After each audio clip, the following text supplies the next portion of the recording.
அவைகள் அதிர்ந்தன, எல்லா குன்றுகளும் அசைந்தன. பின்னும் நான் பார்க்கும்போது மனுஷன் இல்லை. ஆகாயத்து பறவைகளெல்லாம் என்ன பண்ணின? பறந்து போயின. பின்னும் நான் பார்க்கும் பொழுது கர்த்தராலும் அவருடைய உக்கிர கோபத்தினாலும் பயிர் நிலம் வனாந்தரமாயிற்று. அதன் பட்டணங்கள் எல்லாம் இடிந்து போயின. தேசமெல்லாம் பாழாய்ப்போம். ஆகிலும் சர்வ சங்காரம் செய்யேன் என்று கர்த்தர் சொல்லுகிறார். ஆதியிலே தேவன் வானங்களையும் பூமியையும் படைத்தார். ஆனால் அந்த படைத்த அந்த நாளில் பார்த்தீங்கன்னா மனுஷன் கிடையாது. அது தூதருடைய உலகம். இந்த தூதருடைய உலகம் அதுக்கு பிறகு ரொம்ப காலம் இந்த பூமியானது, நம்ம 2ஆம் வசனத்தில் வாசிக்கும் பொழுது வேதம் சொல்லுகிறது, பூமியானது ஒழுங்கின்மையும் வெறுமையுமாய் இருந்தது, ஆழத்தில் இருள் இருந்தது. இது ஒரு காலம். இப்போ நம்ம எரேமியாவில் நம்ம பார்த்தோம். இப்படி வேத வசனங்கள் சில வேளைகளில் முன்னும் பின்னும் இருக்கும். பின்னால் சொல்ல வேண்டியதை முன்னால் சொல்லியிருப்பாங்க, முன்னால் சொல்லியிருக்கிறத பின்னால் சொல்லியிருப்பாங்க. ஆனால் வேத ஆராய்ச்சியாளர்கள் இப்போ சிந்து சமவெளியோ நாகரிகம் அகழ்வாராய்ச்சி இதையெல்லாம் அவர்கள் ஆராய்ந்து பார்த்தாங்கன்னா அவங்க ஒருவேளை 25 லட்சம் வருஷங்கள் அப்படியெல்லாம் அவங்க சொல்கிறாங்க ஆராய்ச்சியில். அதனால் வேதாகமும் பொய் அப்படின்னு சொல்கிறாங்க. இப்போ சிந்து சமவெளி நாகரிகம் அதையெல்லாம் ஆராய்ச்சி பண்ணி பார்த்தா அதனுடைய ஆராய்ச்சியாளர்கள் சொல்லுகிறது என்னென்னா, இதனுடைய 25,000 ஆண்டுகளுக்கு முன்பு இதெல்லாம் நடந்திருக்கணும் அப்படின்னு சொல்லி. ஆனால் வேதாகமும் என்றைக்குமே பொய் சொல்லுகிறது இல்லை. ஆனால் அதை மறைபொருளை சில பரிசுத்தவான்களுக்கு தான் ஆண்டவர் என்ன பண்ணுவார்னா வெளிப்படுத்துவார். அதனால் ஆதியிலே தேவன் என்ன பண்ணினார்னா வானத்தையும் பூமியையும் படைத்தார். அதுக்கு பிறகுதான் பூமியானது ஒழுங்கின்மையும் தூதருடைய உலகம். தூதருடைய உலகம் முடிஞ்சு பூமியானது ஒழுங்கின்மையும் வெறுமையுமாய் இருந்தது. ஜலத்தின் மேல் அசைவாடி கொண்டிருந்தார். ஆவியானவர் என்ன பண்ணினார்? ஒருவேளை நம்முடைய வாழ்க்கையில் கஷ்டங்கள் இருக்கலாம், பிரச்சனைகள் இருக்கலாம், போராட்டங்கள் இருக்கலாம். ஆனால் இவைகள் இருந்தாலும் நமக்கு மேலே ஆவியானவர் அசைவாடி கொண்டிருந்தார்னா இவைகளையெல்லாம் மாற்றக்கூடிய ஒரு மிகப்பெரிய அற்புதம் நம்முடைய வாழ்க்கையில் நடக்கும். அது ரொம்ப காலம் அது அப்படி இருந்துச்சு. ஆனால் ஆண்டவர் ஒரு மாதிரி பெரிய பூமியில் வெறுமையாக இருக்கக்கூடாது. ஏன்னா மற்ற கிரகங்களை எல்லாம் யோசித்து பார்த்தீங்கன்னா இந்த பூமி ஒரு கிரகம், பூமி ஒரு கிரகம், சூரியன் ஒரு கிரகம், வியாழன் ஒரு கிரகம். இந்த விண்வெளியில் பல கிரகங்கள் 9 கிரகம் இப்போ 8ன்னு சொல்கிறானுங்க. இதையெல்லாம் எதை சார்ந்து இருக்குது என்று சொன்னால் பூமியை சார்ந்து தான் இருக்குது. சூரியன் இல்லை அப்படின்னா அந்த பூமியானது 24 மணி நேரத்தில் அது வாட்டர் லெவல்லிருந்து ஐஸாக மாறிடும். அப்படி தான் விஞ்ஞானம் சொல்லுகிறது. அப்படி தான் ரொம்ப காலம் இந்த பூமியானது எப்படி இருந்துச்சு அப்படின்னு சொன்னால் ஜலம் அது ஜலம் என்னன்னு சொன்னால் ஐஸ். அதுக்கு பிறகு சூரியனை ஆண்டவர் என்ன பண்ணினார்னா அதுக்கு பிறகு தான் சூரியனை அவர் ஏற்கனவே சூரியன் இருந்தது தான். எல்லா கிரகங்களும் என்ன வானங்களை உண்டாக்கும் பொழுது எல்லா கிரகங்களும் இருந்துச்சு. ஆனால் அதுக்கு பிறகு ஆண்டவர் என்ன பண்ணுறாருனா எல்லாவற்றையும் என்ன பண்ணுகிறாருனா புதுப்பிக்கிற ஒரு தேவனாக இருக்கிறார். மத்தேயு எழுதின சுவிசேஷம் 19ஆம் அதிகாரம் 4வது வசனம்.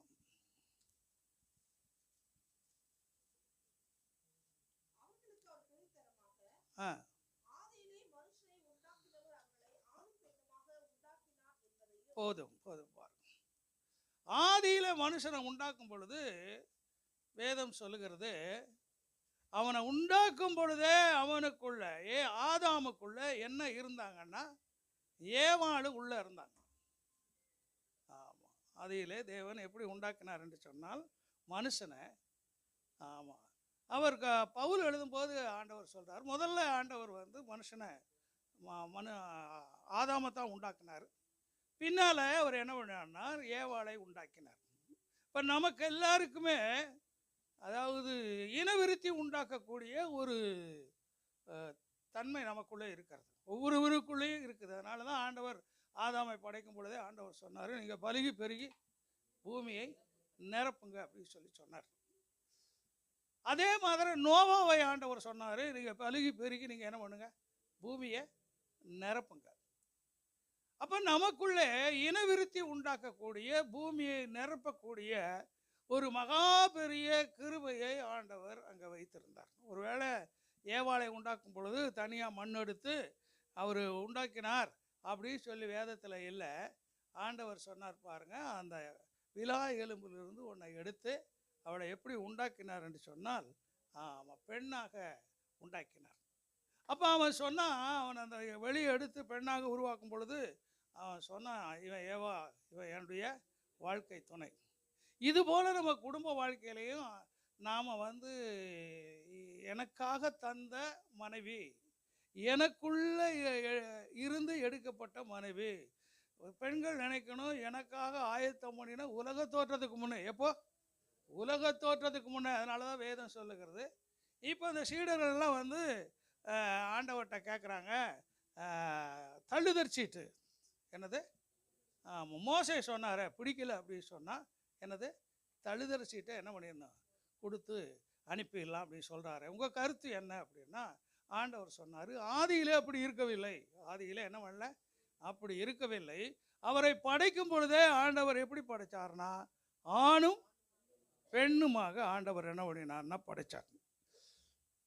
அப்போ இந்த டைவர்ஸை குறித்து ஆண்டவர் கேட்குறார்.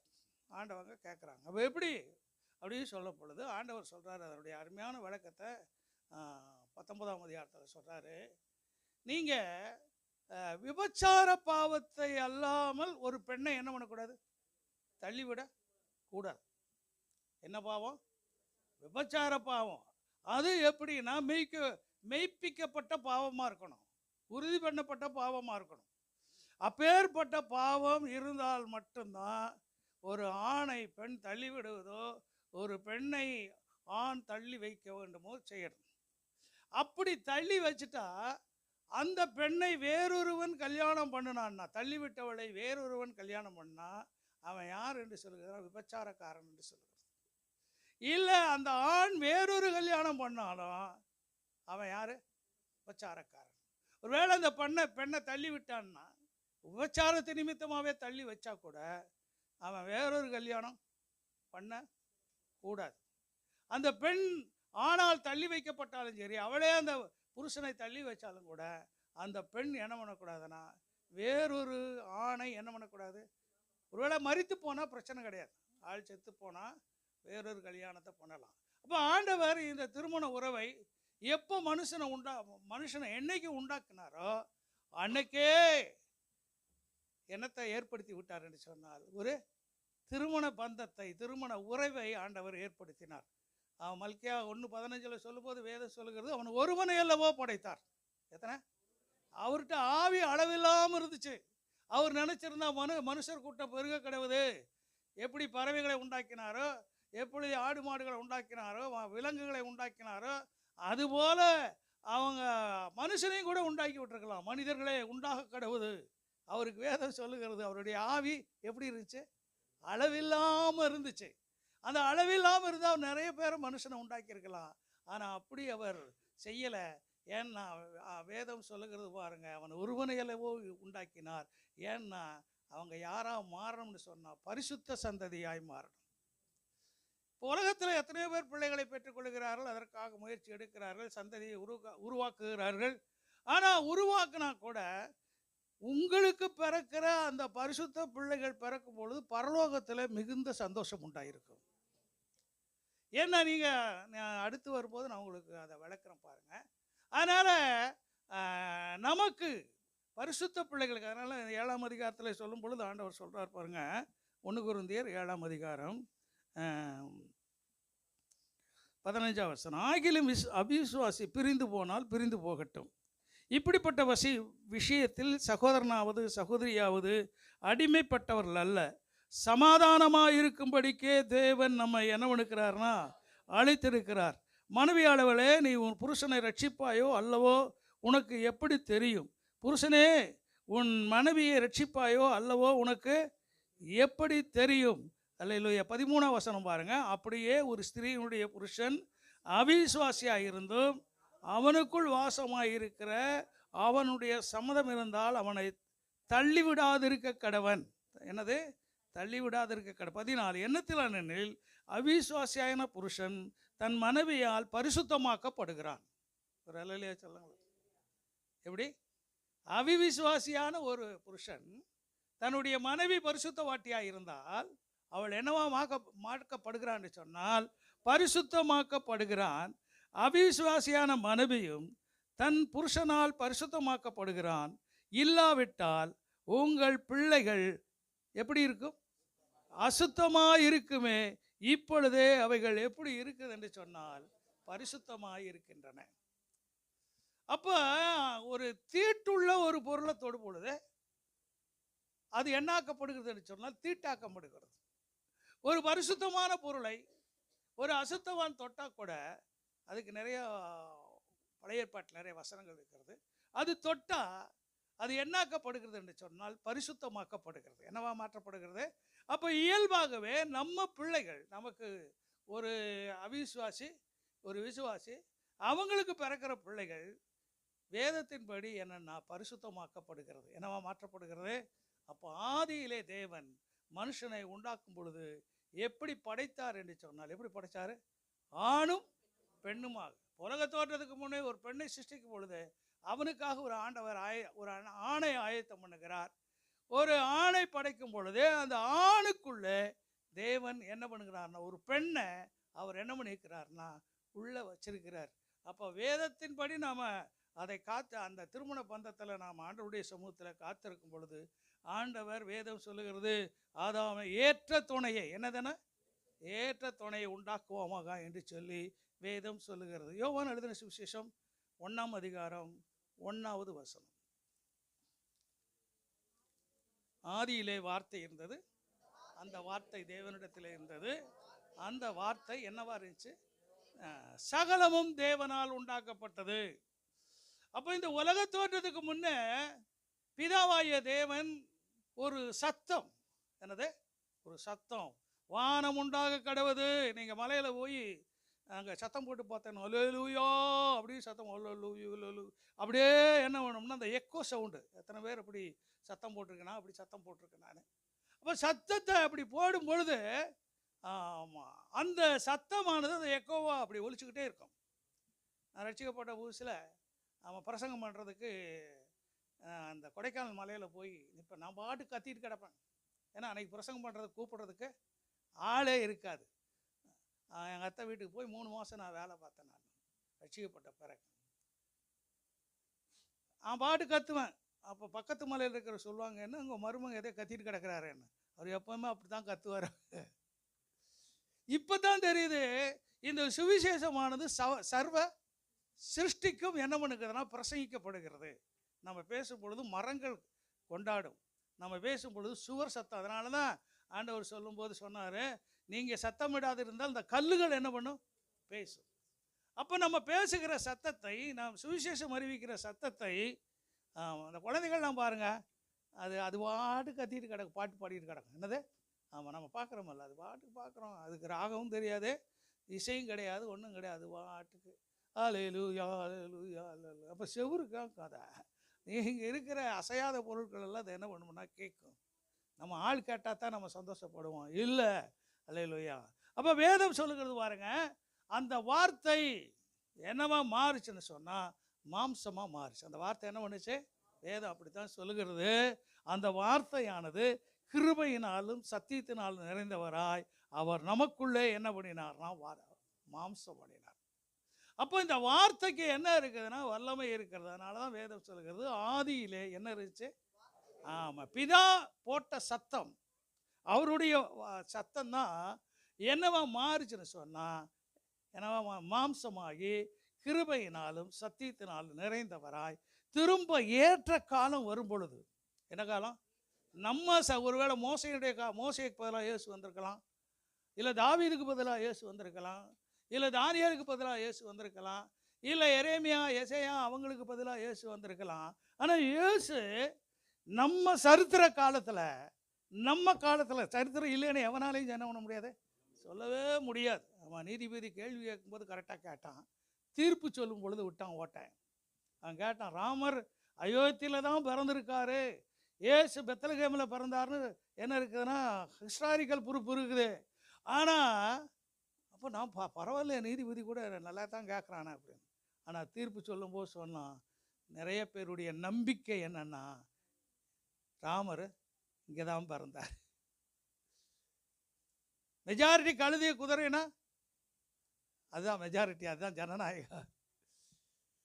இப்போ இந்த வார்த்தை எப்போ உண்டாக்குச்சுன்னா ஆதியில்.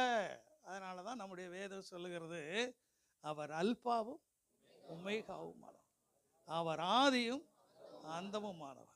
அவருக்கு என்ன இல்லைன்னா தொடக்கமும் கிடையாது, என்ன கிடையாது, முடிவும் கிடையாது. அவர் அந்த தேவனை தான் நீங்களும் நானும் ஆராதிக்கிறோம். இப்போ நிறைய பேர் வெளிப்பாடு இல்லாமல் வெளிநாட்டு கடவுள் இவர், வெள்ளைக்காரன் கடவுள் அப்படின்னு மக்கள் சொல்லிட்டு இருக்கிறாங்க. இல்லை, அப்படி அல்ல.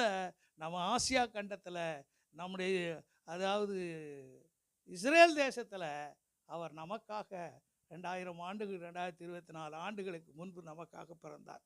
அப்போ இந்த ஏற்ற வேளையில் சரித்திர யுகத்தில் எல்லாரும் நம்பத்தக்கதாக, எல்லாரும் விசுவாசிக்கத்தக்கதாக அவர் ஏற்ற வேளையில் அவர் என்ன பண்ணினார்னா ஆதியில் இருந்தார். ஆமாம், நீதிமொழிகள் 8ஆம் அதிகாரத்தில் வேதம் சொல்லுகிறது, அவர் செல்ல பிள்ளையாக பிதாவின் மடியில் இருந்தார்.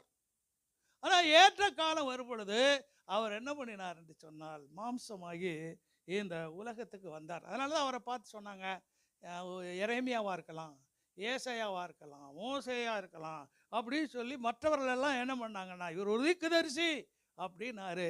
ஆனால் உங்களுக்கு எனக்கும் ஆண்டவர் அந்த வெளிப்பாட்டை கொடுத்திருக்கிறார். அவர் ஆதியிலே இருந்த தெய்வம், அவர் இயேசுவாக இந்த பூமிக்கு வந்து நம்முடைய பாவங்களை எல்லாம் மன்னித்து அவர் நம்மை அவருடைய மகனாக மகளாக மாற்றி இருக்கிறார். ஆண்டவர் நமக்கு அந்த வெளிப்பாட்டை ஆண்டவர் நமக்கு என்ன பண்ணியிருக்காருன்னா கொடுத்திருக்கிறார். யோவான் எழுதின சுவிசேஷம் 8ஆம் அதிகாரம் 25வது வசனம்.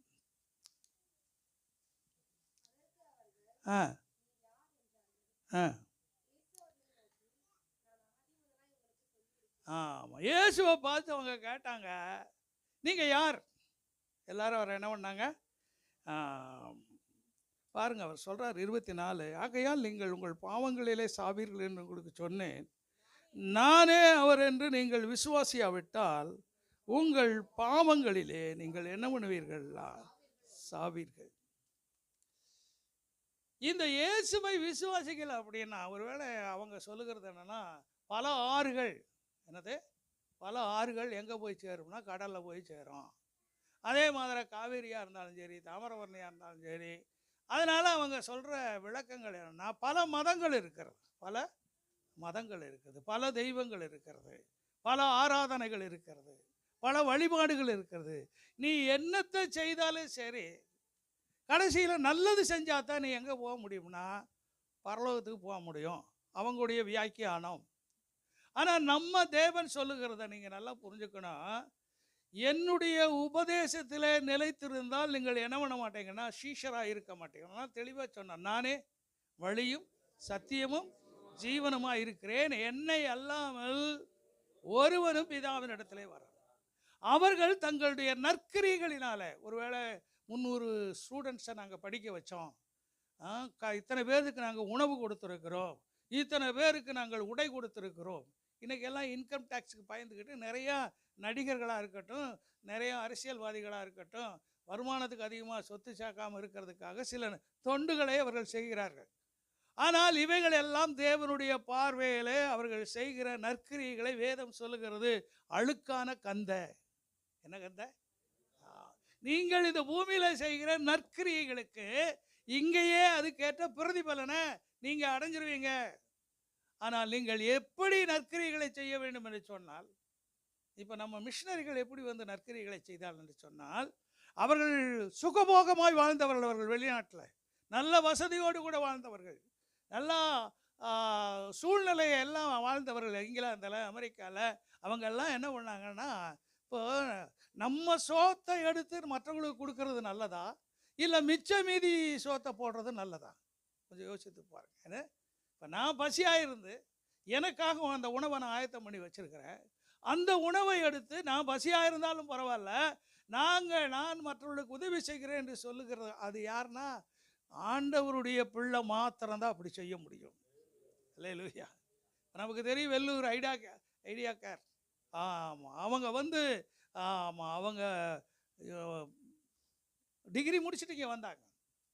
அப்புறம் இங்கே வந்தால் ஒரு கர்ப்பிணி பெண், ஆமாம், கர்ப்பம் எல்லாம் அந்த குழந்தை பிரசவத்துக்கு கடுமையாகப்பட்டு அவங்க செத்தே போயிட்டாங்க.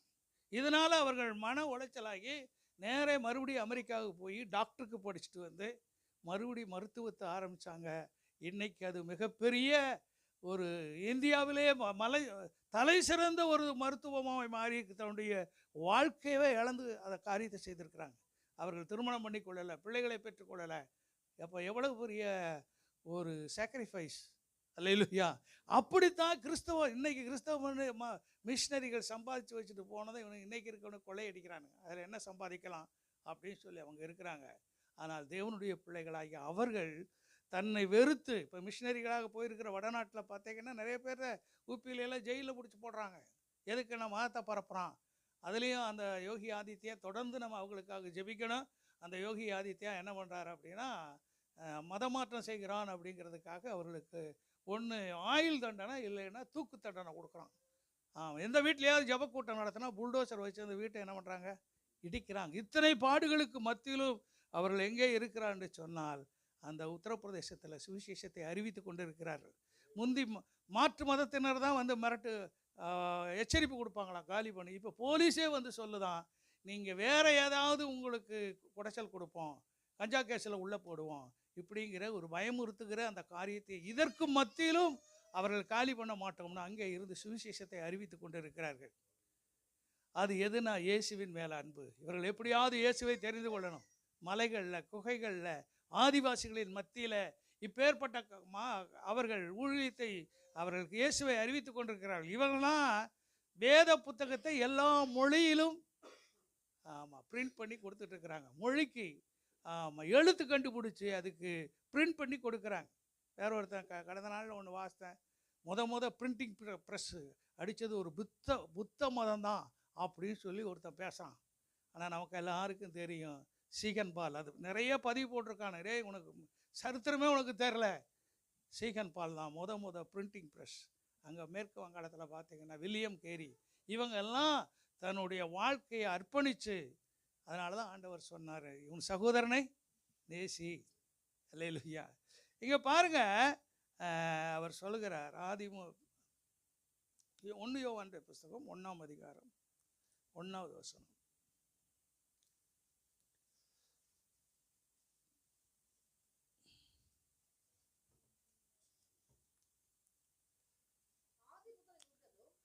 ஆதி முதல் இருந்ததும் நாங்கள் கேட்டதும்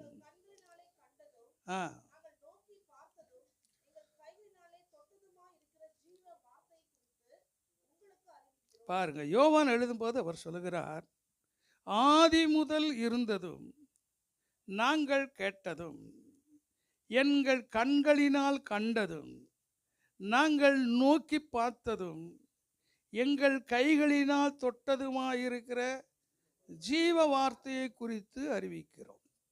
யோவான் எவ்வளவு தெளிவாக எழுதுகிறார் பாருங்க. இந்த வார்த்தை எப்போ இருந்துச்சுன்னா ஆதி முதல் இருந்தது. எப்போ இருந்துச்சு?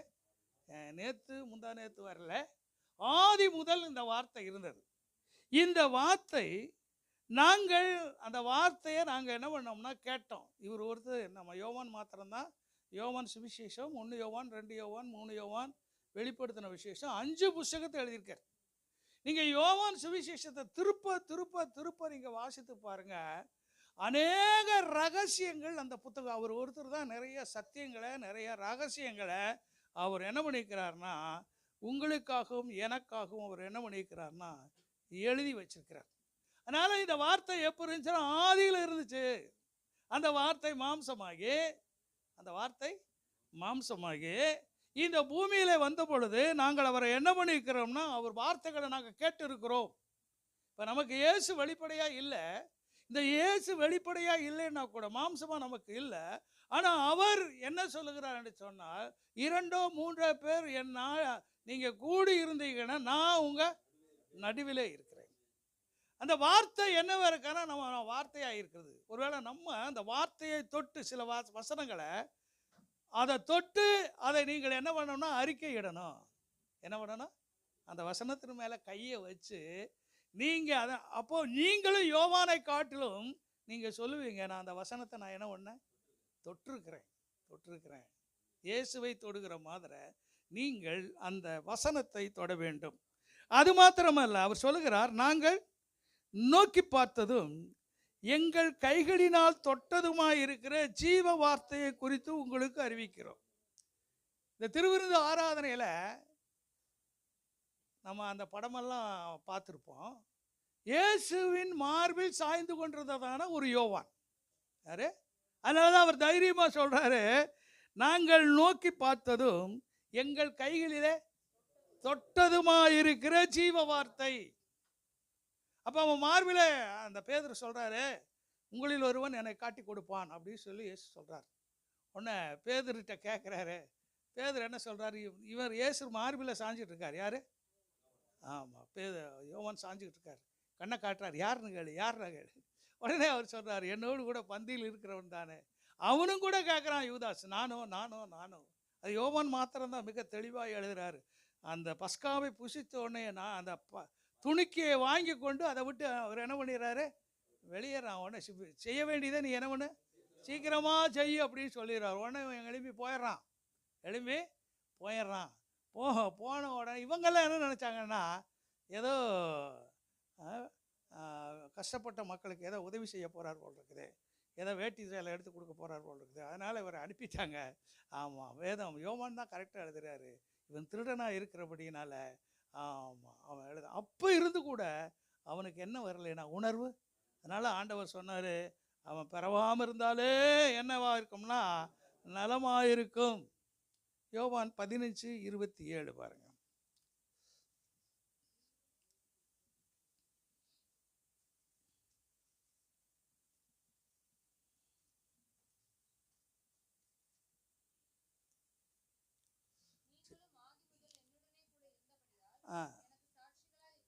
பாருங்க, நீங்களும் எப்போ?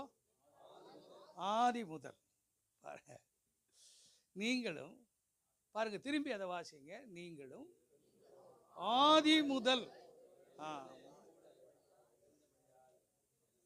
இப்போ இவங்க எப்போ வந்து சேர்ந்தாங்க? அவங்க கொஞ்சம் கவனிச்சு பாரு, கொஞ்சம் அதை சிந்திச்சு பாரு. இயேசு சொல்கிறாரு, நீங்கள் எதுவும் இவர் இயேசு பிறக்கும் போதே இருந்தாங்களா? இல்லை. இந்த மெய்ப்பொருளோடு கூட வந்து வாழ்த்து பாடினாங்களா? இல்லை. 3 சாஸ்திரிகளோடு இவங்க இருந்தாங்களா? இல்லை. ஆனால் இயேசு சொல்லுகிறத நீங்கள் கவனிச்சு பாருங்க, நீங்களும் ஆதி முதல் என்னோடு கூட இருந்தபடியினால் எனக்கு சாட்சிகளாயிருப்பீர்கள். இயேசு எப்போ வார்த்தையா மாறினாரோ அன்னையிலிருந்து பேதுரு, யோவான், யாக்கோபு இவங்க இருந்தது போல தான் நீங்களும் நானும் அவருக்குள் இருக்கிறோம். எத்தனை பேர் ஆமென் சொல்லுங்க? நம்ம ஏற்கனவே பார்த்துருக்குறோம். நம்ம 1 கொரிந்தியர் 8:5 பாருங்க, வானத்திலும் பூமியிலும் தேவர்கள் எனப்படுகிறவர்கள் உண்டு, இப்படி அநேக தேவர்களும் அநேக கர்த்தாக்களும் உண்டாயிருந்தாலும் பிதாவாகிய ஒரே தேவன் நமக்கு உண்டு, அவராலே சகலமும் உண்டாயிருக்கிறது,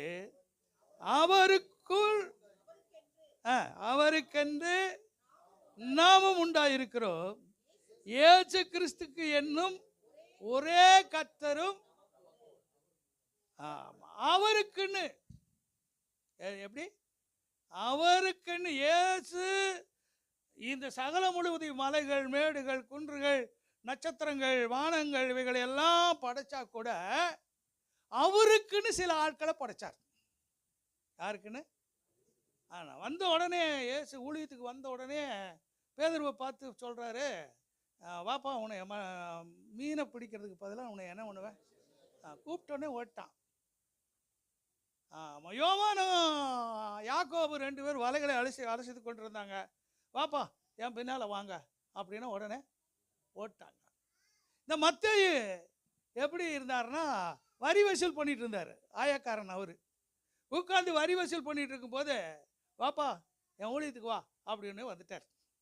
இந்த நாத்தான் வேலை அந்திரேயா கூப்பிட்டு போகிறாரு, வாங்கப்பா மேசியாவை கண்டோம் அப்படின்னோடனே வந்து பார்த்த உடனே உத்தமேஸ்வர வேலன் அப்படின்னோடனே உன்னை அத்திமரத்தின் கீழ் இருக்கும்போதே நான் உன்னை கண்டேன் அப்படின்னு சொல்லும் பொழுது அவரும் கூட வந்தார்.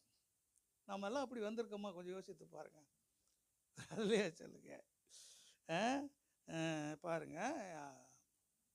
எபிரேயர் புஸ்தகம் 7ஆம் அதிகாரம் 8-9. அன்றியும் மரிக்கிற மனுஷர் தசமவாகம் வாங்குகிறார்கள், அங்கே பிழைத்திருக்கிறான் வாங்குகிறான்.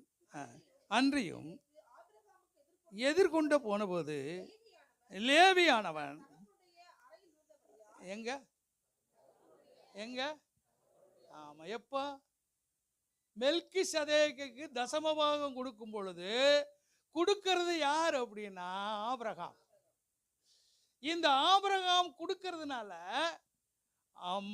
எபிரேய ஆக்கியன் எவ்வளவு ஆழமா எழுதுறார் பாருங்க. இப்போ ஆபிரகாம், ஈசாக்கு, யாக்கோபு, அப்புறம் யாரு? லேவி. என்னது? 4ஆம் தலைமுறை.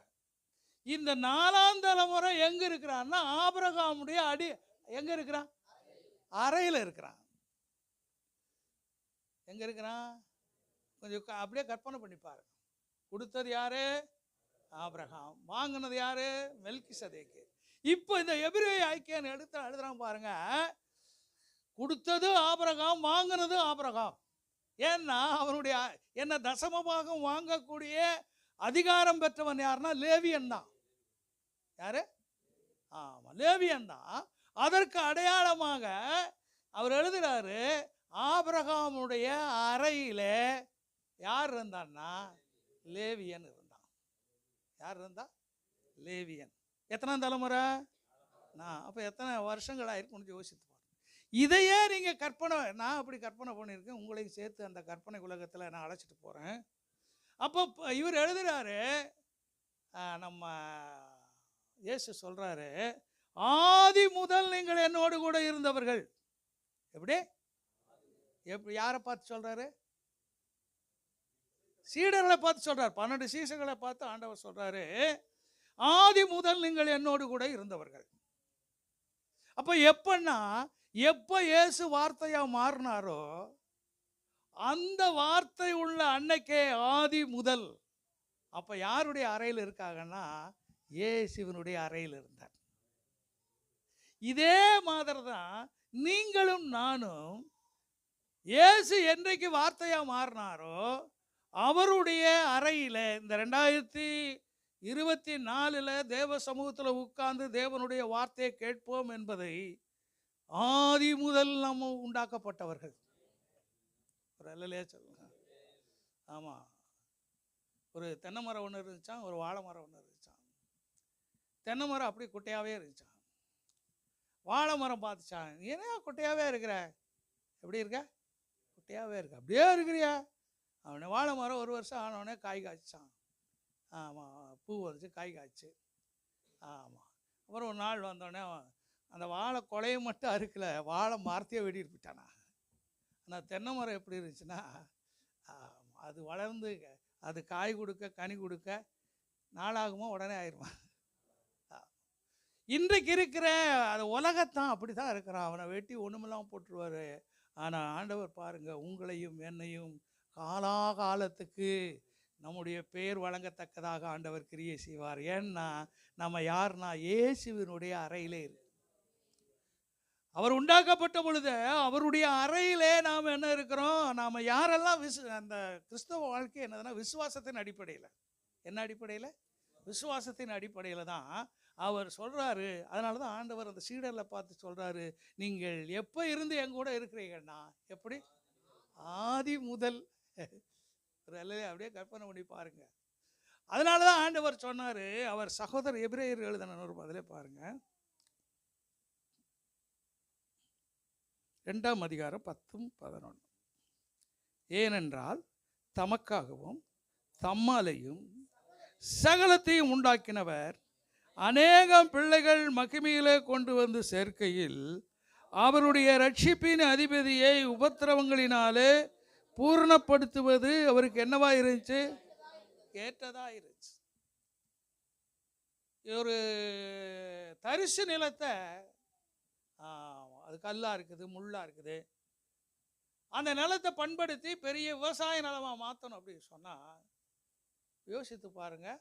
நாங்கள் ஒரு இடத்துக்கு போனோம், ஒரு கல்யாண கார்டு கொடுக்கறதுக்காக போனோம். ஜீப்லேயே போனால் கூட ஒரு 45 நிமிஷம் ஆச்சு அந்த இடத்துக்கு போயிச்சு. அது ஃபுல்லாக கல்லுக்காடு, அதெல்லாம் அங்கங்கே குத்து குத்தா கல் பாறை பாறையாக இருக்கு. ஆனால் அவரு ஒரு கேரளாக்காரரை வாங்கி ஒரு பிஎஸ்சி அக்ரி படித்த ஒரு ஆளை அப்பாயின்மெண்ட் பண்ணி அவருக்கு ஒரு சம்பளத்தை கொடுத்து மண் பரிசோதனை செய்து இப்போ அந்த இடத்துல எல்லாம் பார்த்தீங்கன்னா இந்த அரிநெல்லிக்காய், கொய்யாப்பழம், இந்த மாதுளம்பழம், எலுமிச்சம் பழம், இதெல்லாம் இப்போ நாங்கள் போகிற நேரத்தில் எல்லாமே அறுவடைக்கு வந்துருச்சு.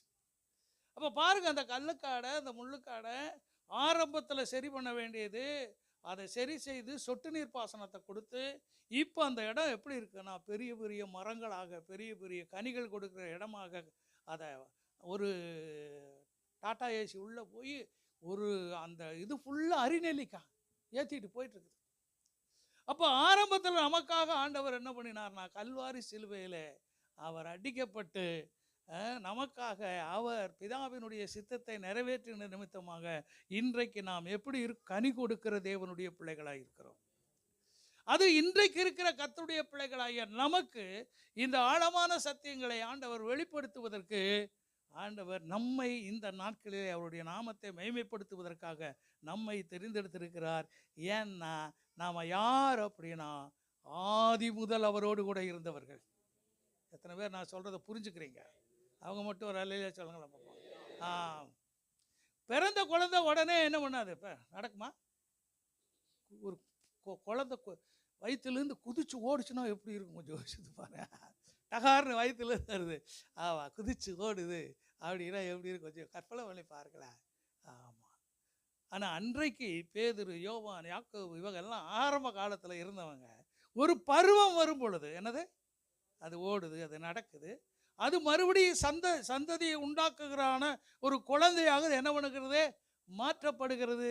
இது ஆண்டவர் கல்வாரி சிலுவையில் இருக்கும் பொழுது இந்த காட்சியெல்லாம் அவர் பார்த்தார். உங்களை என்னை பார்த்தார் எங்கே இருக்கும்போது. அதனால தான் அவர் சொல்கிறாரு, நான் பாடுபட்டது எனக்கு ஒரு பெரிய பிரச்சனை இல்லைப்பா. அடுத்த அந்த இதில் கூட பாருங்கள், 11வது வசனம். எப்படி எனில் பரிசுத்தம் செய்கிறவரும் பரிசுத்தம் செய்யப்படுவருமாகிய யாவரும் ஒருவராலே உண்டாயிருக்கிறார்கள். சொல்லுங்களேன். நாம் எல்லாரும் ஒருவரால் உண்டாயிருக்கிறோம்.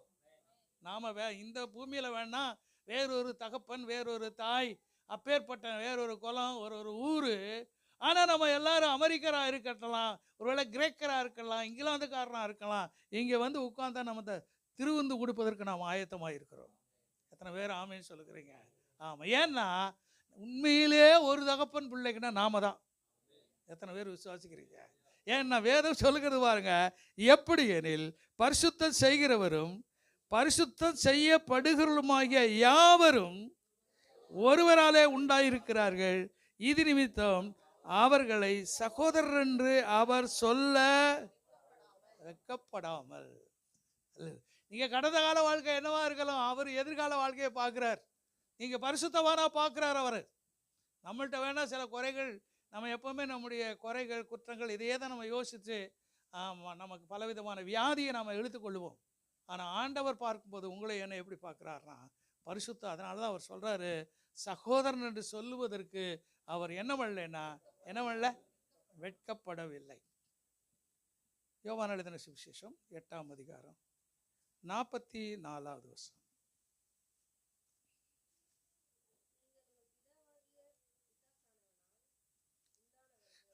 வாசிங்க.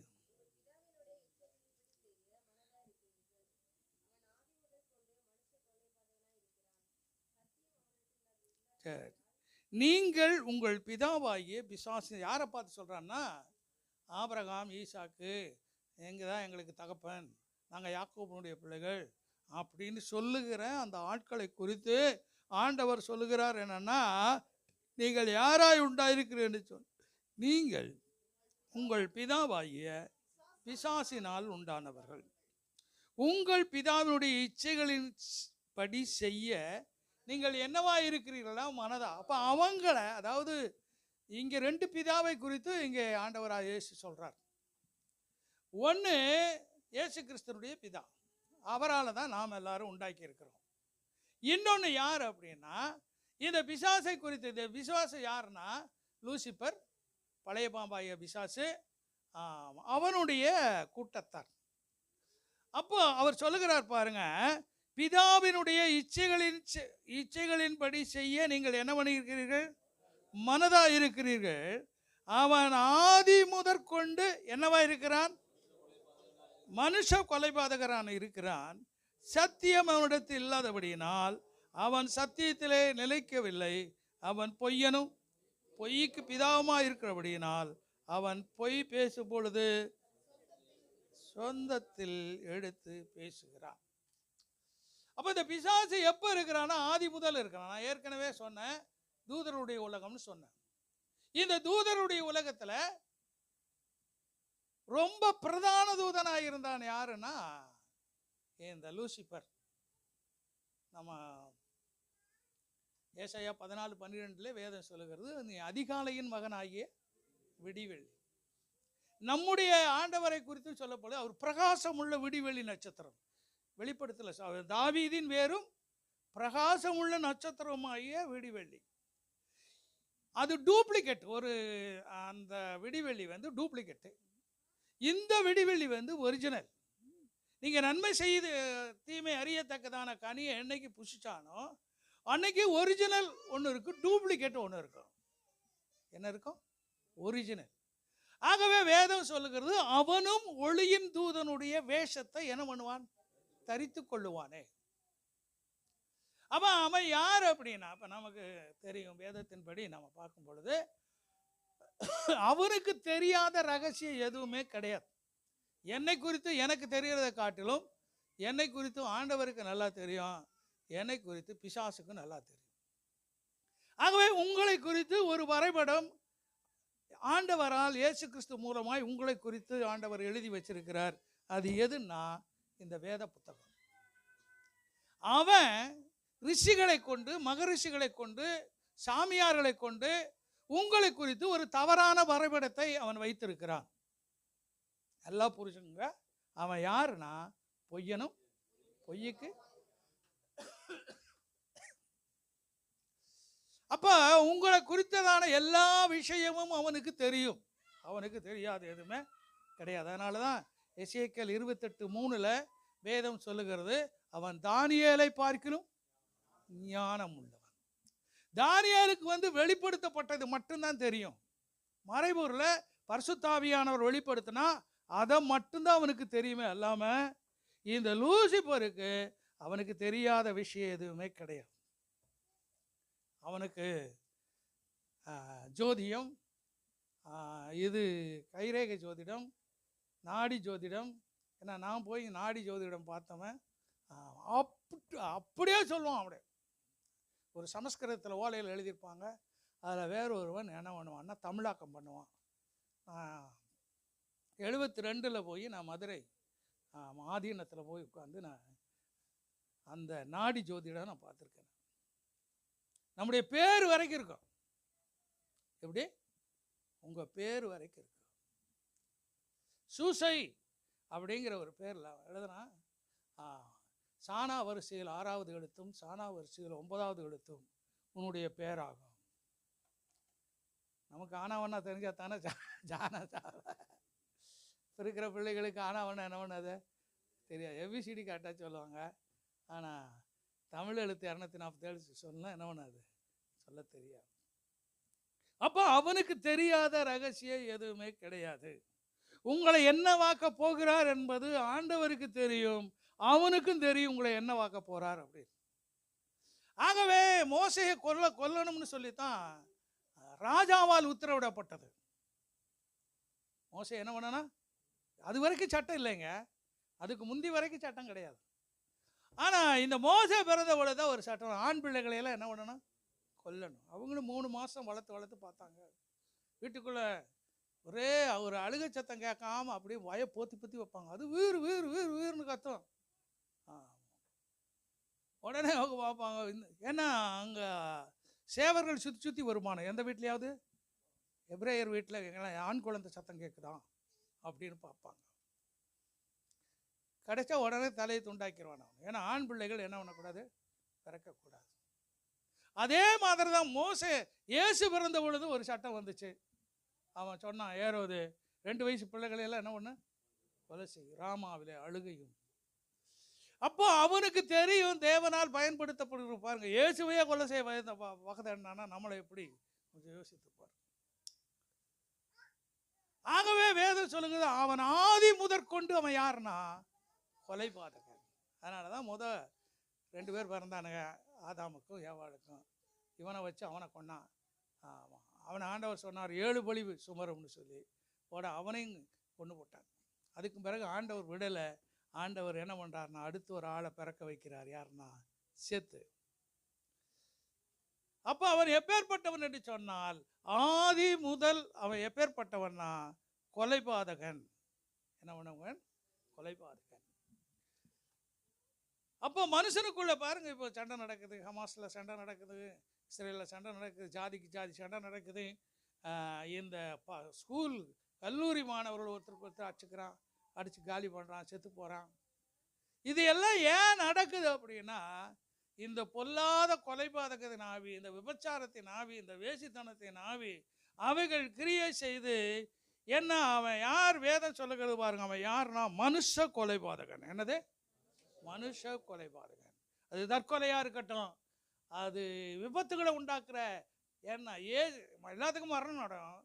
ஆனால் இயேசுவை ஏற்றுக்கொண்ட தேவனுடைய பிள்ளைகளுடைய மரணம் அதுக்கு பிறகு அவன் வாழக்கூடிய மரணம்.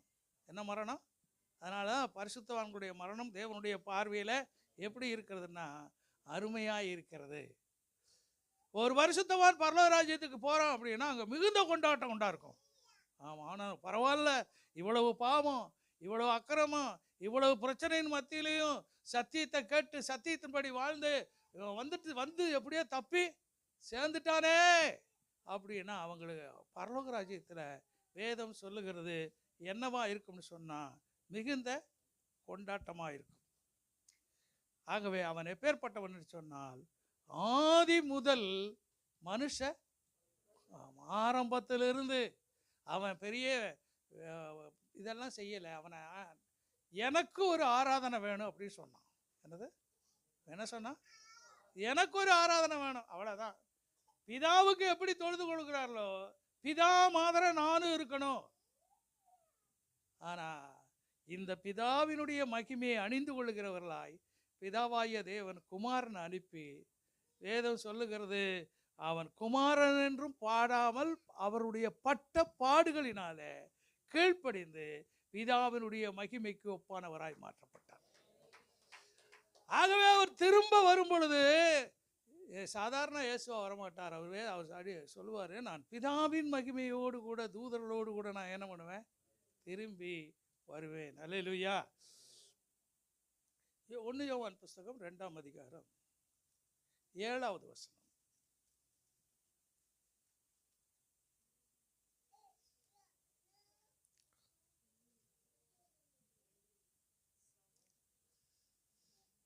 சகோதரரே, நான் உங்களுக்கு புதிய கற்பனைகளை அல்ல, ஆதி முதல் நீங்கள் பெற்றிருக்கிற பழைய கற்பனையை உங்களுக்கு எழுதுகிறேன். அந்த பழைய கற்பனை நீங்கள் ஆதி முதல் கேட்டிருக்கிற வசனம் தான். அல்லேலூயா. அவங்களுக்கு யூதர்களுக்கு சொல்லி கொடுத்தார். சொன்னாங்க, நீ யாரு, நீ யாரு, நீ யாரு, நீ யாரு அப்படின்னு சொல்லி கேட்டான். நான் ஆதி முதல் உங்களுக்கு சொல்லியிருக்கிறேன். ஏன்னா நமக்கு நிறைய பிரசங்கங்களை நம்முடைய வேதாகமத்தில் நமக்கு எழுதி கொடுக்கல. வேதாகமத்தில் நமக்கு எழுதி கொடுத்ததெல்லாம் எனது அற்புதங்கள். ஆமாம், 5 அப்ப 2 மீனை விட்டப்ப 3 நாள் பிரசங்கம். இது 3 நாள் பிரசங்கம். இந்த 3 நாள் பிரசங்கத்தில் நமக்கு ஒரு வரி கூட நமக்கு என்ன பண்ணல, எழுதி கொடுக்கல. அப்போ ஆண்டவர் சொல்கிறார், 3 நாள் ஆச்சு, இவங்க வழியில் போகும்போது சோர்ந்து போயிடுவாங்களே, அதனால் இவங்களுக்கு நம்ம உணவு கொடுக்கலாம்னு சொல்லி அப்போ 3 நாள் பிரசங்கத்தில் எவ்வளவு அவர் பேசியிருப்பாருன்னு கொஞ்சம் யோசித்து பாருங்க. அவ்வளவு. ஏன்னா லூக்கா அதை எழுதும்போது அவர் சொல்லுங்க, அவருடைய கிருபை உள்ள வார்த்தைகளை கேட்பதற்கு அவங்க எல்லாம் எப்படி கூடியிருந்தாங்கன்னா ரொம்ப ஆவலாக கூடியிருந்தாங்க. அவ்வளவு விளக்கங்கள், அவ்வளவு வியாக்கியானங்கள். அவர் எந்த அதுவே அவர் ஊருக்கு போனப்போ அவர் சொல்கிறார், என்னப்பா இவர் படித்ததே கிடையாது, என்னது படிப்பறிவே கிடையாது, அப்பேற்பட்டவர் இங்கே வந்து அப்படி பிரசங்கம் பண்ணுறாரு. அப்போ அவரை எப்படி பார்த்தாங்கன்னா, இயேசுவை எப்படி பார்த்தாங்கன்னா ஒரு தச்சனுடைய மகனாக, ஒரு யோசேப்பினுடைய மகனாக, ஒரு மரியாளுடைய மகனாக. அவர் சொல்கிறார், அவருடைய சகோதர சகோதரிகள்லாம் என்ன பண்ணுறாங்க, ஆமாம் நம்ம ஊரில் போய் என்னதான் வானத்தை வில்ல வளைச்சா கூட அது எதுவுமே நடக்க மாட்டேங்குது. நானும் ஆமாம்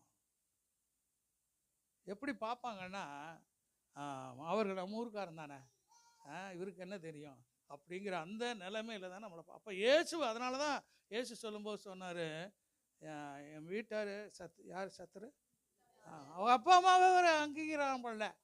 ஆமாம், அங்கீகாரம் பண்ணியிருந்தால் அவங்க என்ன பண்ணியிருப்பாங்க, ஆளுக்கு முன்னே அவர் பிரசங்கத்துக்கு முன்னால் என்ன பண்ணியிருப்பாங்க, முன்னால் உட்காந்துருப்பாங்க. ஆனால் அது எதுவுமே செய்யலை. அவங்க தூரத்தில் இருந்துட்டு அவங்க அம்மா வந்திருக்கான்னு சொல்லுப்பா, இதே அவங்க என்ன முன் வரிசையில் வந்து உட்காந்துருக்கணும், என்ன பண்ணியிருக்கிறாரு. ஆனால் அவர் சொன்னார், இங்கே யார் எனக்கு அம்மா, யார் எனக்கு இந்த உட்காந்துருக்க தெரியுமா, இவங்க தான் எனக்கு தாயாரும். ஏன்னா என் வசனத்தை கேட்கணும், என் வசனத்தை. அதுக்கும் பிறகு அவங்க 120 பேர் கூடி இருந்த பொழுது என்ன நடந்தாங்க, பரிசுத்தாவினுடைய அபிஷேகத்துக்காக காத்திருந்தாங்க. அதனால் வேதம் சொல்லுகிறது பாருங்க, நான் உங்களுக்கு புதிய கற்பனையை அல்ல, ஆதி முதல் நீங்கள் பெற்றிருக்கிற என்னது பழைய கற்பனையே உங்களுக்கு எழுதுகிறேன். அந்த பழைய கற்பனை நீங்கள் கேட்டிருக்கிற வசனம். அல்லேலூயா. அந்த வசனத்தை திருப்பி திருப்பி நாம் ரெனியூவல் பண்ணணும். நமக்கு கொடுத்த வாக்குத்தத்தங்களை திருப்பி திருப்பி நாம் ரெனியூவல் பண்ணணும். அந்த வசனம் நமக்குள்ளே புதுப்பிக்கப்படணும். அந்த வசனத்தை ஆராய ஆராய நமக்கு புது புது வியாக்கியானம், புது புது வெளிப்பாடு ஆண்டவர் நமக்கு தருவார். அதில் 1 யோவான் 2:16 பாருங்க. அதில் பிதாக்களே, ஆதி முதல் இருக்கிறவரை நீங்கள் அறிந்திருக்கிறதுனால உங்களுக்கு எழுதி இருக்கிறேன். வாலிபரே, நீங்கள் பலவான்களாய் இருக்கிறதுனாலும் வேத வசனம் உங்களில் நிலைத்திருக்கிறதுனாலும் நீங்கள் பொல்லாங்கானை ஜெயித்ததினாலும் உங்களுக்கு எழுதி இருக்கிறேன். எழுதுறார் பாருங்க, நீங்கள் ஆதி முதல் இருக்கிறவர்கள். நான் சொன்ன ரகசியங்கள் பாருங்க. நம்ம எப்போ இருக்கிறோம், ஆதி முதல் இருக்கிறோம். ஏற்ற வேளையில் நமக்கு ஒவ்வொருத்தருக்கும் ஒரு டேட் ஆஃப் பர்த் இருக்கும். அப்போ நம்ம ஒரு தாயின் வயிற்றில் நம்ம வந்திருக்கிறோம். ஒரு தாயின் வயிற்றில் நம்ம பிறந்திருந்தா கூட 7 பேர் 8 பேர் பிறந்திருந்தா கூட நம்மள ஆண்டவர் வந்து இப்போ நம்ம நிலங்களில் விதை போடுறோம். விதை போடும் பொழுது கொஞ்ச நாள் பார்த்தா நிறைய புல், இந்த செடி அதெல்லாமே முளைச்சிருக்கும். நிறைய என்ன பண்ணால் செடி எல்லாம். அப்புறம் அதை என்ன பண்ணுறோம், களை எடுக்கிறோம். அப்போ தான் அந்த என்ன பண்ண நிறைய சாகுபடி வரும். இதே மாதிரி தான் நம்ம குடும்பத்தில் கூட சில களைகள். எல்லா பிள்ளைகளும் ரட்சிக்கப்பட்டால் ரொம்ப சந்தோஷமான காரியம். ஆண்டவர் நம்மளை என்னன்னா எனக்காக அவருக்காக ஒரு தாயிலே பிறந்த பிள்ளைகள் கூட நம்மளை உங்களை ஆண்டவர் என்ன பண்ணியிருக்கிறார், உலக தோற்றத்துக்கு முன்னே தெரிந்தெடுத்திருக்கிறார். அவங்க இன்னார் வயிற்றில் போய் பிறந்தா கூட இவன் எனக்குரியவன், இவள் எனக்குரியவள் என்று சொல்லி தெரிந்திருக்கிறார். ஆகவே தான் வேதம் சொல்லுகிறது, பிதாக்களே, ஆதி முதல் இருக்கிறவர்கள் நீங்கள் என்ன பண்ணி இருக்கிறீர்கள். நம்ம அறிஞ்சிட்டோம். எத்தனை பேர் ஆமென் சொல்லுகிறீங்க. ஆனால் உங்களுக்கு எழுதியிருக்கிறேன், வாலிபரே, நீங்கள் பலவான்களாய் இருக்கிறதினாலும் வேத வசனம் உங்களில் நிலைத்திருக்கிறதினாலும் நீங்கள். இதே ஒரு பெரிய பிரசங்கம் பாருங்க. நீங்க ஆதி முதல் இருக்கிறவங்க தெரிஞ்சிட்டீங்க. இந்த தெரிஞ்சதுனால அவர் சொல்றாரு, உங்களுக்குள்ள வேத வசனம் இருந்துச்சு அப்படின்னா நீங்க யாருன்னா பலவான்கள். எத்தனை பேர் ஆமென் சொல்லுங்க. நமக்கு எல்லாருக்கும் தெரிஞ்ச வசனம் தான், பலவீன எவனும். எங்க இருக்குது அந்த வசனம், அதை கேட்காதீங்க பாஸ்டர். யார் கேட்டா சொல்லுங்க. பலவீனன் எவனும் பலவான் என்று சொல்லுவானாக. டெக்ஸ்ட் திறக்காம சொல்லுங்களேன் பாப்பா. யோவேல் 3:10 அவர் சொல்லுகிறது வேத வசனம். பலவீனன் எவனும், வசனம் தெரியும், ஆனால் கொஞ்சம் நேரம் எப்படி சிஸ்டர் அது முட்டி படபட படங்குது. ஆமாம், ஒரே கை கால் வலி, ராத்திரி தூக்கமே வர மாட்டேங்குது. எப்போ எதை சொல்கிறோம்? பலவான்னு சொல்கிறது இல்லை, அப்புறம் என்னது? பலவீனத்தை சொல்கிறோம். இப்போ இந்த வேத வசனம் உங்களுக்குள்ளே இருக்கிறதுனால நீங்கள் வாலிபர்கள் அது மாத்திரம் மேலே பலவான்கள். என்னது? கலாத்தியர் 4:1-2 வாசிங்க பார்ப்போம். அதை இவர் எழுதுறாரு பாருங்க. பின்னும் நான் சொல்லுகிறது என்னவெனில், சுதந்திரவாளியானவன் எல்லாவற்றுக்கும் எஜமானாய் இருந்தும் அவன் சிறுபிள்ளையாயிருக்கும் காலம் வரைக்கும் அவனுக்கும் அடிமையானவனுக்கு என்ன இல்லை? வித்தியாசம் இல்லை. வசனம் நமக்கு தெரியும், அதை உரிமை பாராட்டுறதில்லை. அதனால நம்ம என்னவாக இருக்கிறோம்னா அடிமையாக இருக்கு. அடுத்த வசனம் போடுப்பார், 2வது வசனம். தகப்பன் குறித்த காலம் வரைக்கும் அவன் வீட்டு காரியங்களுக்கும் வீட்டு விசாரணைக்காரனுக்கும் என்ன பண்ணியிருக்கிறான்? கீழ்பட்டு இருக்கிறான். இப்போ நீங்கள் வசனத்தில் தெளிவாயிட்டீங்கன்னா நீங்கள் யாராயிருவீங்கன்னா வாலிபராயிருவீங்க. நீங்கள் யாராக மாறிடுவீங்க? வாலிபராய் மாறிடுவீர்கள். சரி, 1 யோவான் 2:24. ஆகையால் ஆதி முதல் நீங்கள் கேள்விப்பட்டது உங்களில் நிலைத்திருக்க கடவுது. எப்படி? போன வாரம் பண்ண பிரசங்கமே நமக்கு என்ன பண்ண மாட்டேங்குது? தெரிய மாட்டேங்குது. ஆனால் வேதம் சொல்லுகிறது பாருங்க, ஆகையால் ஆதி முதல் நீங்கள் கேள்விப்பட்டது உங்களில் என்ன பண்ண கடவுது? நிலைத்திருக்க கடவுது. ஆதி முதல் நீங்கள் கேள்விப்பட்டது உங்களில் நிலைத்திருந்தால் நீங்களும் குமாரனிலும் பிதாவிலும் நிலைத்திருப்பீர்கள். பாருங்க எவ்வளவு பெரிய ஆசீர்வாதத்தை ஆண்டவர் வச்சிருக்காரு பாருங்க. அல்லேலூயா. பாருங்க 1 யோவான் 3:8.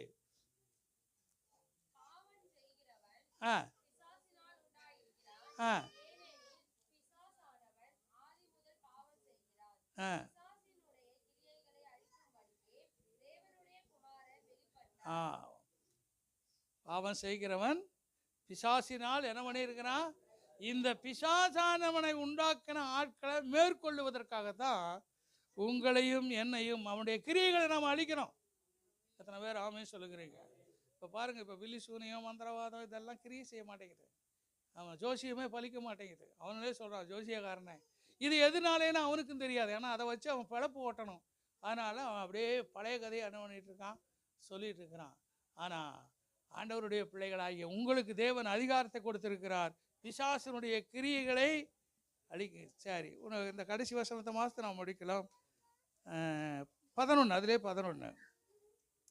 நாம் ஒருவரில் ஒருவர் அன்பு கூற வேண்டும் என்பதே நீங்கள் ஆதி முதல் கேள்விப்பட்ட விசேஷமாயிருக்கிறது. இந்த அன்பு வந்துட்டாலே போதும், எல்லா விதமான ஆசீர்வாதம். அது என்னென்ன? ஆதி முதல் நாம் அன்பு கூறுவதற்காக ஆண்டவர் உங்களை நம்மளை உண்டாக்கி இருக்கிறார். பிசாசுடைய கிரியைகளை அழிக்கும்படிக்கே தேவன் நம்மளை உண்டாக்கி இருக்கிறார்.